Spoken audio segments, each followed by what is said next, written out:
Good evening. Welcome to the workshop session of the Mayor and City Council of the City of College Park. I'm Mayor Bianca Motley Broom. We have a full quorum present with council members McKenzie, Karn, Arnold, and Gay. And so we've got, I believe, 2 items on the workshop. The first is a presentation of the Georgia First Responder PTSD program by our Director of Human Resources and Risk Management, Ms. Stewart. Good evening. Good evening. I bring to your attention the Georgia First Responders PTSD program that was required under the Ashley Wilson Act, House Bill 451. This program provides PTSD benefits for first responders in the state of Georgia. And our first responders, of course, are our fire and police staff. And so because this program is required by all local government facilities in the state of Georgia, I wanted to bring it to your attention so that we can start the process and start getting things in place for our first responders. This is this is not an insurance program, and it's not workers' comp. It's a separate program just for the first responders and for PTSD. Once a diagnosis is determined, we are able to provide either a lump sum benefit for the first responder, and also if it's a continuing process, this payment would be up to 60% of their pre-PTSD income. Questions? So this is a new program. Yes, it's totally new. So in terms of the parameters that qualify someone with PTSD, is that what their personal physician? Yes, it is with your personal physician. It's a totally confidential program. Once the information is provided between the personal physician and the insurance provider, as well as the officer or employee. I'd like to see just kind of what the protocols are. You know, we have different situations where, you know, you have employees dealing with whatever it is. You got the FMLA, you know, you got a certain bar and requirements. Mm-hmm. And I guess my question is, in terms of what are the bar standards for this one, you know? So I'd like to just see some of that information at some point or another. Okay. Oh, sorry. Yeah, I'd like to see that information at some point or another. Sure. Just so we get a feel. But I'm sure it's pretty tight, I guess, if the state mandated. Yeah, it's a state mandated program, and the only thing that would impact the amount of benefit that they would receive would be long-term disability and workers' compensation. That may have an impact on it, but they can have other separate insurances without any impact. And it gives them retirement income. If they're No, it's diagnosed, not. they can come back. No, this is a one-time, lifetime benefit. So it does not provide a retirement income, but it does provide up to 60% of their salary for a period of time.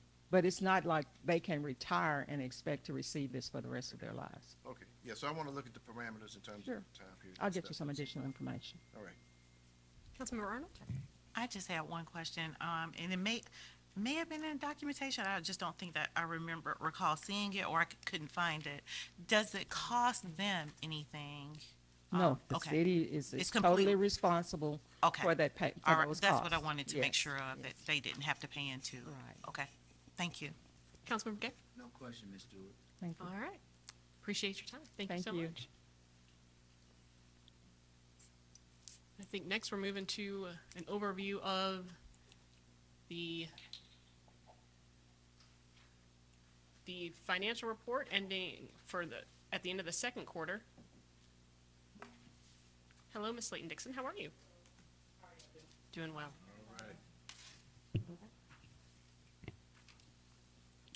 My glasses so I can see. For Mayor and Council, I'm not going to read through the whole entire document, but I do want to highlight some key areas here.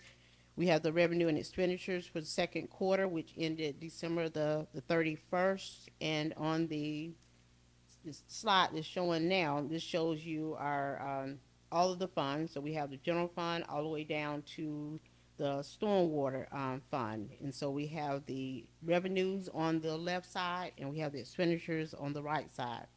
And I do want to make a note that there's a change in the electric, because there was about let's see, what was it? 5.3 million that needs to be booked, and that's for the MEAG bill. So that actually take the electric expenditures up to 9,224,82. So I'll get you an updated document for that. What line are you on? That's for the electric, which is the 510 under the expenditures on the right-hand side. It says electric power fund, and it says 3,899,000. That should be 9,224,82. So that's gonna leave just, in this surplus that it's saying the excess of 6 million, that's actually gonna be 1,286,129. And of course, that's over all the funds shown. That's not just one fund. And so we go to the second page.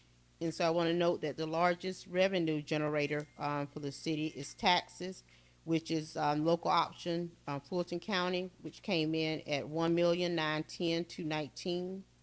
The second largest revenue generator of taxes is the insurance premium tax, which is 1,327,504. And collection of fines and forfeitures is at 74%. And interest revenue is at 190%. And overall collection within the general fund is at 27% after the second quarter. My pages are cut off. Okay. We cut off page 3. That was page 3. And I know the mayor said that when it was, I guess, added to the agenda, it was cut off. All right, city manager, just make sure we can fix that next time so this stuff prints out right. You know, I don't do mine electronically, but I want to be able to read everything on the paper. It's cut off on the electronic.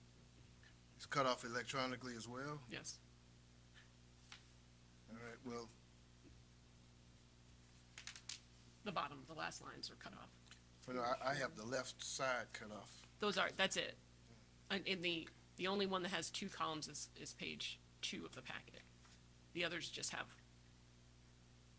you're seeing what, you might have numbers cut off, like the actual I've account. got wording cut off, Okay. wording.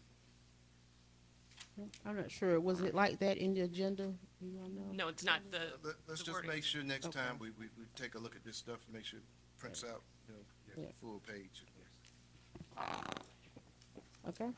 Moving on to page 4, the general fund, looking at the expenditures.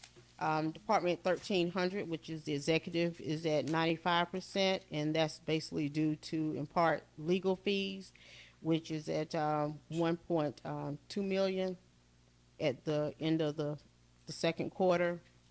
The next highest department is EMS, which is at 73%. And the third highest department expenditures is legislative at 66%. And several departments were noted under 50%, which is good considering the second quarter. But overall, the expenditures in the general fund is at 47%. So as long as it's under 50%, the general fund is doing good. On the 5th page, we have other funds. We show the water sewer, where revenue is at 4.5 million, expenditures at 5.5 million. Electric, of course, that's going to change because I add the 5 million in, so that'll have the revenue at 19.7 million, and expenditures will be at about 9.2 million. We have sanitation at 1.4 million, revenue, expenditures at 2 million, stormwater at 608,000, expenditures at 146,000, and then the convention center at 4.2 million, and expenditure revenue at 4.2 million, expenditures at 6.9 million. And so that's the conclusion of my presentation for the second quarter. Any questions? We'll start with Mayor Pro Tem. No, I don't. Thank you. Very, very thorough. Councilmember Carn? No questions. Thank you for the overview. city manager, I know we're gonna be having some changes up there with finance, so I wanna take another look at this at some point soon, once, the new folks get acclimated and get a feel for where everything is, where all the money is in the different situations with, Councilmember Arnold? I have a question, and it may be because I don't have the latest budget. The last budget number that I had was a $191 million number that we approved. 196. Okay, I don't have the latest number, so that was one of my questions. And then for the one that you just mentioned, where we are at 95% on the expenditure, are we going to make an adjustment? Okay. Yes, sir. All right, and then there was one, I think, on page 3, no, on page 5, with the sanitation, are we gonna make an adjustment there? Because it looks like we're about $1 million over. Yes, ma'am, we Okay. will be bringing those back for Okay. you. Yes. All right, thank you. Councilmember Gay? She answered my questions earlier. Ms. Layton Dixon, I do have some questions. Okay. Certainly not all of our funds are linear in the anticipation of both revenues and expenses. So right now, we're looking at general fund being at 27% at the end of the second quarter. Historically, I think we would have anticipated that would have received the ad valorem tax revenue by the end of the second quarter. How do you anticipate that remaining 72% in the upcoming third and fourth quarters? Are we, even with the lack of receipt of it in the second quarter, Right. do you still think that the general fund is on track? Yes, ma'am, I do. And I do know that there are some things that the staff is looking at that they need to book. That was one of the things with the electric that the county manager hadn't booked yet. So that's one thing I'm gonna be following up on to make sure that everything has been booked, that has actually hit the bank pretty much, or either been drafted out of the bank.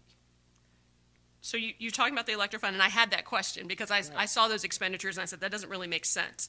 Right. Because we budgeted $36.1 million for the cost of power Right, for this fiscal year. correct. So even dividing that out, it's about $3 million a month. So I would have anticipated that we would have expenditures around at least $18 million for the power fund by the end of December 31st, which would put us in a very different situation than what this reflects. Right. Well, the MEAG power is only for November and December, just those two months there that I have, and they came up to $5,324,000, because each one of the drafts for the MEAG power was about $2.5 million. So you have January as well. And normally those things are kind of booked when they end up doing the bank reconciliation for that particular month. So since January, right here at the beginning of February, where those entry for January will be entered.